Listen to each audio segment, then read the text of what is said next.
Now, modifying and writing the K1 and K2 matrices as shown at the top of this particular sheet, which means as per the FER, there are 3 nodes present in this particular beam structural member. At each nodes there will be 2 displacement. So 3 into 2 is equal to 6. Thus, the order of global stiffness matrix K and order of individual element stiffness matrices K1 and K2 is 6 cross 6, which means there will be 6 rows and 6 columns in the matrix. Thus, increasing the order of K1 and K2 from 4 cross 4 to 6 cross 6, you students include dummy rows and columns of zeros in K1 and K2 matrix as shown with the representation at the top of the K1 and K2 matrix in this particular sheet.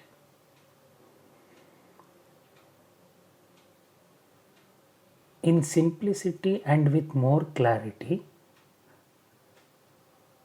for K1 matrix corresponding to element E1, which consists of only 2 nodes 1 and 2 and does not have the third node, which means there will not be 5th row 5th column, 6th row 6th column.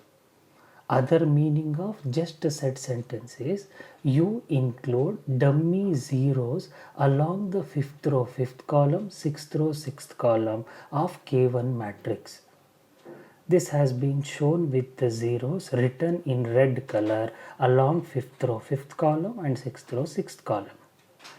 In a similar sense, in K2 matrix corresponding to element E2, which consists of nodes 2 and 3 and node number 1 is absent, which means there will not be first row first column, second row second column.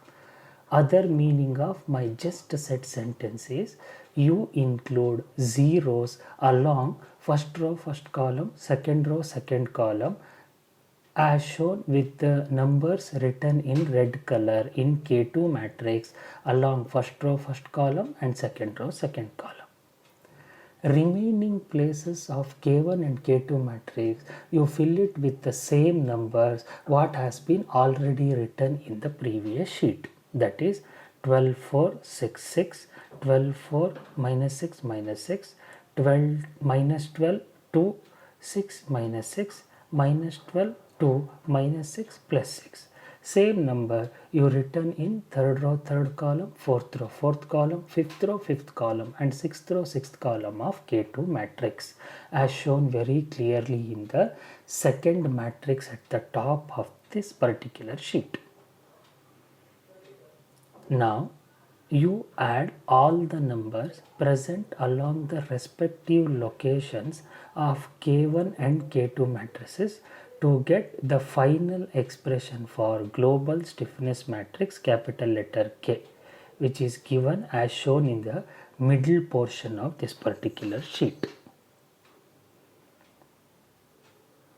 Students, after finding out global stiffness matrix capital letter K, you write down the expression for global displacement vector and global force vector.